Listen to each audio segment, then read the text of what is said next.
Don news को मिलने वाली ऑडिट रिपोर्ट के मुताबिक रेलवे हुक्काम 10 अरब रुपए के इजरा पर एतराजात दूर करने में नाकाम रहे। चीनी इंजनों की खरीदारी से रेलवे को 4 अरब रुपए जबकि 75 DE लोकोमोटिव मंसूबे में 3 अरब 50 करोड़ रुपए का नुकसान हुआ। इश्तेहारात की मद में 35 लाख रुपए से जायद की हेर फेर की गई। डेरा गाजी खान में रेलवे की हजारों एकड़ जमीन पर कब्जे का भी इंकशाफ हुआ है। रिपोर्ट के मुताबिक रेलवे की 4148 एकड़ जमीन आला अफसरान की गफलत से महकमा रेलवेज के नाम न हो सकी, जिसके बाइस कौमी खजाने को 4 अरब रुपए से जायद का नुकसान हुआ। गैर कानूनी तौर पर मंसूबों को फंड्स की मुंतकली से कौमी खजाने को 1 अरब 30 करोड़ का नुकसान हुआ।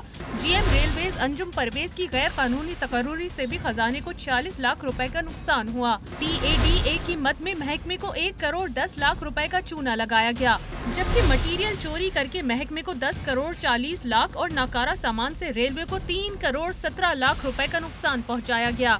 रेलवे जमीनों के गैर कानूनी इस्तेमाल से भी कौमी खजाने को 30 करोड़ 80 लाख का नुकसान हुआ।